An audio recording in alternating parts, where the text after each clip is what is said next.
Welcome to part 2 of chapter 7 in The Great Gatsby. So last week we started chapter 7 and we see Daisy and Gatsby being more open about their love for each other, even while Nick and Jordan are present and they are at Tom and Daisy's house. Daisy tells Gatsby out loud in front of them that she loves him. She kisses him in front of them. So they're not hiding it too much. Tom does seem to be catching on a little bit. Towards the end of the part where we stopped reading,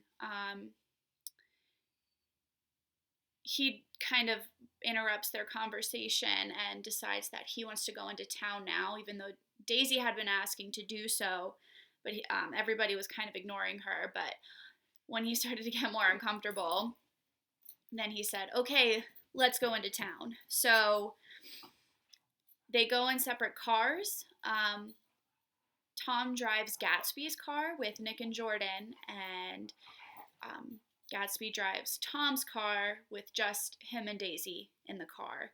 So, like I said, Tom does notice things going on. He stops at Wilson's garage for gas, and Wilson says that he knows that his wife Myrtle is definitely seeing somebody, but he doesn't know that it's Tom. And because of this, as soon as he has enough money, he plans on going west with her. Something that she has been bugging him about for a while that now he is giving into. Champ's here with us. And at the end of the part that we were reading as well, Myrtle is looking out the window and Nick notices that she's looking at Jordan in the car and probably thinks that Jordan is Tom's wife. All right, so we are picking up on page 125. There is no confusion like the confusion of a simple mind, and as we drove away, Tom was feeling the hot whips of panic. His wife and his mistress, until an hour ago secure and inviolate, were slipping precipitately from his control. Instinct made him step on the accelerator with the double purpose of overtaking Daisy and leaving Wilson behind, and we sped along toward Astoria at 50 miles an hour, until, among the spidery girders of the elevated, we came in sight of the easy-going blue coupe. Those big movies around 50th Street are cool, suggested Jordan. I love New York on summer afternoons when everyone's away. There's something very sensuous about it, overripe, as if all sorts of funny fruits were going to fall into your hands. The word sensuous had the effect of further disquieting Tom, but before he could invent a protest, the coupe came to a stop, and Daisy signaled us to draw up alongside. Where are we going? She cried. How about the movies? It's so hot, she complained. You go. We'll ride around and meet you after. With an effort, her wit rose faintly. We'll meet you on some corner. I'll be the man smoking 2 cigarettes. We can't argue about it here, Tom said impatiently, as a truck gave out a cursing whistle behind us. You follow me to the south side of Central Park, in front of the plaza. Several times he turned his head and looked back for their car, and if the traffic delayed them, he slowed up until they came into sight. I think he was afraid they would dart down a side street and be out of his life forever. But they didn't, and we all took the less explicable step of engaging the parlor of a suite in the Plaza Hotel. The prolonged and tumultuous argument that ended by herding us into the room eludes me, though I have a sharp physical memory that, in the course of it, my underwear kept climbing like a damp snake around my legs, and intermittent beads of sweat raced cool across my back.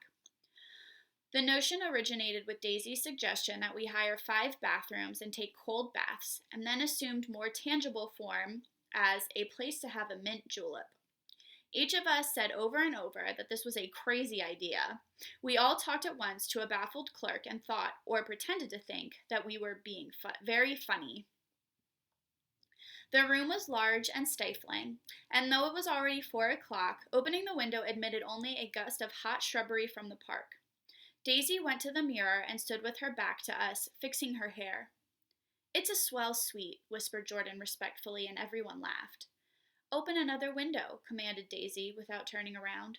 There aren't any more. Well, we'd better telephone for an axe. The thing to do is to forget about the heat, said Tom impatiently. You make it 10 times worse by crabbing about it. He unrolled the bottle of whiskey from the towel and put it on the table. Why not let her alone, old sport, remarked Gatsby. You're the one that wanted to come to town. There was a moment of silence. The telephone book slipped from its nail and splashed to the floor, whereupon Jordan whispered, Excuse me, but this time no one laughed. I'll pick it up, I offered. I've got it. Gatsby examined the parted string, muttered, in an interested way, and tossed the book on a chair. That's a great expression of yours, isn't it? Said Tom sharply. What is? All this old sport business. Where'd you pick that up? Now see here, Tom, said Daisy, turning around from the mirror. If you're going to make personal remarks, I won't stay here a minute. Call up and order some ice for the mint julep. All right, so the tension continues.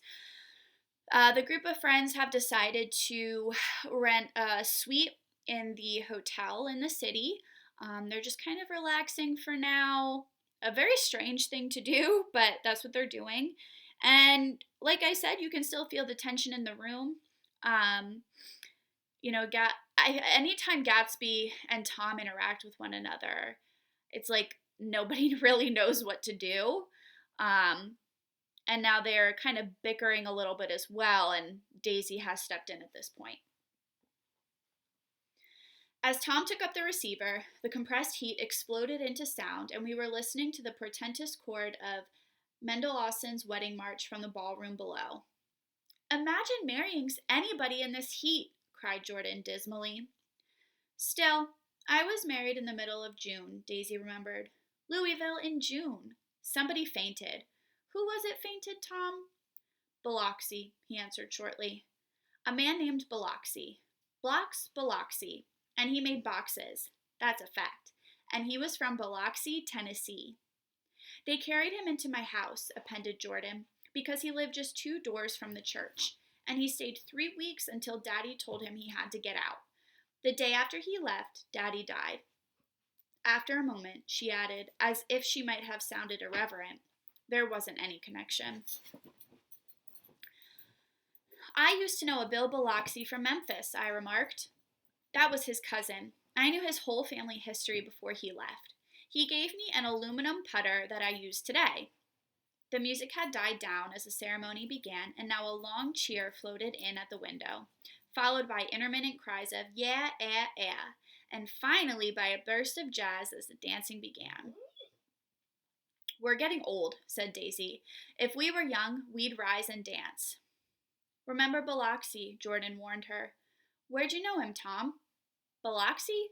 He concentrated with an effort. I didn't know him. He was a friend of Daisy's. He was not, she denied. I had never seen him before. He came down in the private car. Well, he said he knew you. He said he was raised in Louisville. Asa Bird brought him around at the last minute and asked if we had room for him. Jordan smiled. He was probably bumming his way home. He told me he was the president of your class at Yale.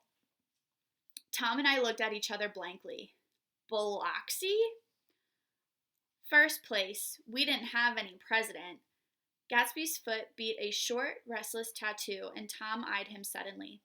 By the way, Mr. Gatsby, I understand you're an Oxford man. Not exactly. Oh, yes, I understand you went to Oxford. Yes, I went there. A pause. Then Tom's voice, incredulous and insulting. You must have gone there about the time Biloxi went to New Haven. Another pause. A waiter knocked and came in with crushed mint and ice, but the silence was unbroken by his thank you and the soft closing of the door. This tremendous detail was to be cleared up at last. I told you I went there, said Gatsby. I heard you, but I'd like to know when. It was in 1919.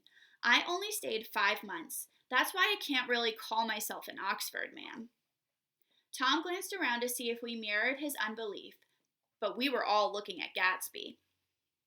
It was his opportunity It was an opportunity they gave to some of the officers after the armistice, he continued. We could go to any of the universities in England or France. I wanted to get up and slap him on the back. I had one of those renewals of complete faith in him that I'd experienced before. Daisy rose, smiling faintly, and went to the table. Open the whiskey, Tom, she ordered, and I'll make you a mint julep. Then you won't seem so stupid to yourself. Look at the mint. So now we find out that Gatsby did go to Oxford, but it was after he fought in the war, and it was an opportunity that was open to them, and he wasn't there for very long. He was only there for about 5 months or so. Wait a minute, snapped Tom. I want to ask Mr. Gatsby one more question. Go on, Gatsby said politely. What kind of row are you trying to cause in my house anyhow? They were out in the open at last, and Gatsby was content. He isn't causing a row. Daisy looked desperately from one to the other. You're causing a row. Please, have a little self-control. Self-control? Repeated Tom incredulously. I suppose the latest thing is to sit back and let Mr. Nobody from nowhere make love to your wife. Well, if that's the idea, you can count me out. Nowadays, people begin by sneering at family life and family institutions, and next they'll throw everything overboard and have intermarriage between black and white. Flushed with his impassioned gibberish, he saw himself standing alone on the last barrier of civilization. We're all white here, murmured Jordan. I know I'm not very popular. I don't give big parties. I suppose you've got to make your house into a pigsty in order to have any friends, in the modern world. Angry as I was, as we all were, I was tempted to laugh whenever he opened his mouth. The transition from libertine to prig was so complete. I've got something to tell you, old sport, began Gatsby, but Daisy guessed at his intention. Please don't, she interrupted helplessly. Please, let's all go home. Why don't we all go home? That's a good idea. I got up. Come on, Tom. Nobody wants a drink. I want to know what Mr. Gatsby has to tell me. Your wife doesn't love you, said Gatsby. She's never loved you. She loves me. You must be crazy, exclaimed Tom automatically. Gatsby sprang to his feet, vivid with excitement. She never loved you, do you hear? He cried. She only married you because I was poor and she was tired of waiting for me. It was a terrible mistake, but in her heart she never loved anyone except me. Okay, so now the tension has reached a high point. Gatsby and Tom are bickering a little bit back and forth. And finally, Gatsby just blurts out that Daisy does not love him and that Daisy has always and only loved Gatsby, but the reason that they couldn't be together was because he was poor. So what does that say about Daisy? That's something to think about. At this point, Jordan and I tried to go, but Tom and Gatsby insisted with competitive firmness that we remain, as though neither of them had anything to conceal, and it would be a privilege to partake vicariously of their emotions. Sit down, Daisy. Tom's voice groped unsuccessfully for the paternal note. What's been going on? I want to hear all about it. I told you what's been going on, said Gatsby. Going on for 5 years, and you didn't know. Tom turned to Daisy sharply. You've been seeing this fellow for 5 years? Not seeing, said Gatsby. No, we couldn't meet. But both of us loved each other. But both of us loved each other all that time, old sport. And you didn't know. I used to laugh sometimes, but there was no laughter in his eyes. To think that you didn't know. Oh, that's all. Tom tapped his thick fingers together like a clergyman and leaned back in his chair. You're crazy, he exploded. I can't speak about what happened 5 years ago because I didn't know Daisy then, and I'll be damned if I see how you got within a mile of her unless you brought the groceries to the back door. But all the rest of that's a goddamn lie. Daisy loved me when she married me, and she loves me now. No, said Gatsby, shaking his head. She does, though. The trouble is that sometimes she gets foolish ideas in her head and doesn't know what she's doing. He nodded sagely. And what's more, I love Daisy too.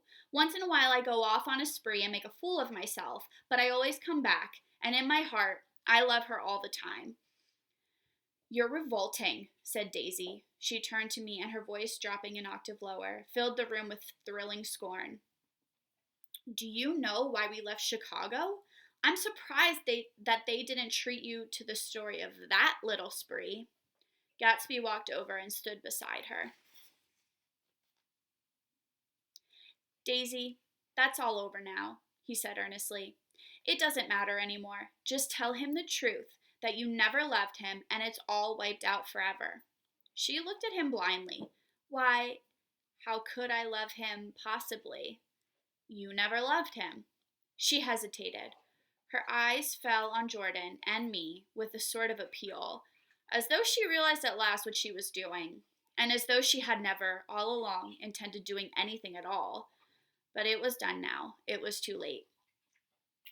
I never loved him, she said with perceptible reluctance. Not at Capiolani? Demanded Tom suddenly. No. From the ballroom beneath, muffled and suffocating chords were drifting up on hot waves of air.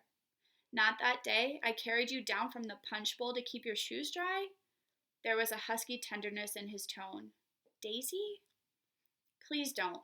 Her voice was cold, but the rancor was gone from it. She looked at Gatsby.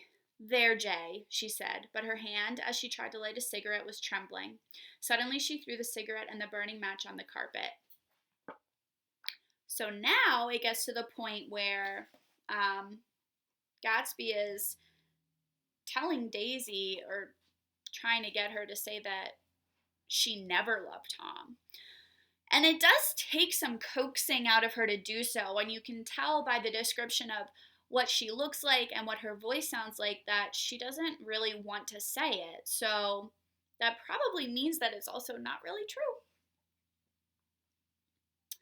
Oh, you want too much, she cried to Gatsby. I love you now. Isn't that enough? I can't help what's past.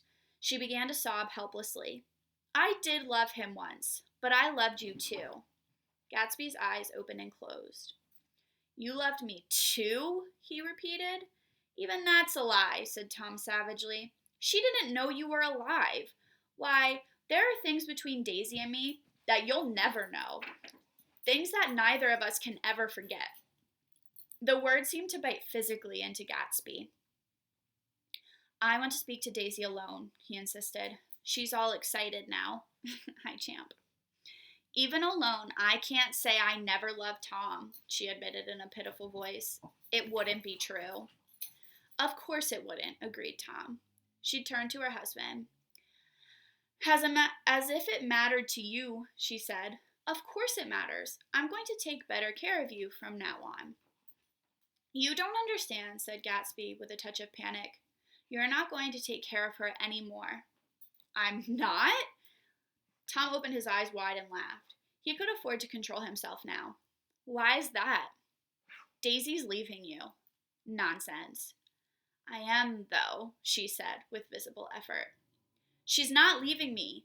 Tom's words suddenly leaned down over Gatsby. Certainly not for a common swindler who'd have to steal the ring he put on her finger. I won't stand this, cried Daisy. Oh, please, let's get out. Who are you anyhow? Broke out Tom.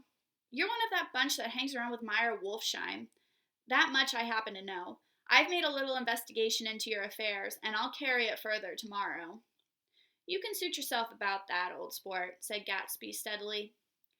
I found out what your drugstores were. He turned to us and spoke rapidly. He and this Wolfsheim brought up a lot of side street drugstores here and in Chicago and sold grain alcohol over the counter. That's one of his little stunts. I picked him for a bootlegger the first time I saw him, and I wasn't far wrong. What about it? Said Gatsby politely. I guess your friend, Walter Chase, wasn't too proud to come in on it. And you left him in the lurch, didn't you? You let him go to jail for a month over in New Jersey. God, you ought to hear Walter on the subject of you. He came to us dead broke. He was very glad to pick up some money, old sport. Don't you call me old sport, cried Tom. Gatsby said nothing. Walter could have you up on the betting laws too, but Wolfsheim scared him into shutting his mouth. That unfamiliar yet recognizable look was back again in Gatsby's face. That drugstore business was just a small change, continued Tom slowly, but you've got something on now that Walter's afraid to tell me about. Okay. So now we also find out, oddly enough, that Daisy has already made the decision to leave Tom as well, and we can assume be with Gatsby in this case. But she does also admit that she did also love Tom, at least at some point, which is a surprise to Gatsby, and he doesn't really like hearing that. Then towards the end of where we stopped, Tom brings up Gatsby's connection to Meyer Wolfsheim, which we talked about before, and we thought that maybe they were involved in some illegal activity together, and we find out then that they were selling alcohol. So Tom also mentions that there is something else that Gatsby is potentially hiding as far as his connection to Wolfsheim, but we don't really know what that is yet because Tom just alludes to it.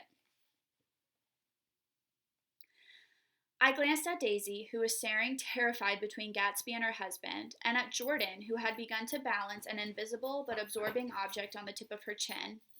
Then I turned back to Gatsby and was startled at his expression. He looked, and this is said in all contempt for the babbled slander of his garden, as if he had killed a man. For a moment the set of his face could be described in just that fantastic way. It passed, and he began to talk excitedly to Daisy, denying everything, defending his name against accusations that had not been made. But with every word she was drawing further and further into herself, so he gave that up, and only the dead dream fought on as the afternoon slipped away, trying to touch what was no longer tangible, struggling unhappily, undespairingly toward that lost voice across the room. The voice begged again to go. Please, Tom, I can't stand this anymore. Her frightened eyes told that whatever intentions, whatever courage she had had was definitely gone. You two start on home, Daisy, said Tom, in Mr. Gatsby's car. She looked at Tom, alarmed now, but he insisted with magnanimous scorn. Go on, he won't annoy you. I think he realizes that this presumptuous little flirtation is over. They were gone without a word, snapped out, made accidental, isolated, like ghosts, even from our pity. After a moment, Tom got up and began wrapping the unopened bottle of whiskey in the towel. Want any of this stuff? Jordan? Nick? I didn't answer. Nick? He asked again. What? Want any? No. I just remembered that today's my birthday. I was 30. Before me stretched the portentous, menacing road of a new decade. It was 7 o'clock when we got into the coupe with him and started for Long Island. Tom talked incessantly, exulting and laughing, but his voice was as remote from Jordan and me as the foreign clamor on the sidewalk or the tumult of the elevated overhead. Human sympathy has its limits, and we were content to let all their tragic arguments fade with the city lights behind. 30. The promise of a decade of loneliness, a thinning list of single men to know, a thinning briefcase of enthusiasm, thinning hair. But there was Jordan beside me, who, unlike Daisy, was too wise ever to carry well-forgotten dreams from age to age. As we passed over the dark bridge, her wan face fell lazily against my coat's shoulder, and the formidable stroke of 30 died away with the reassuring pressure of her hand. So we drove on toward death through the cooling twilight. All right.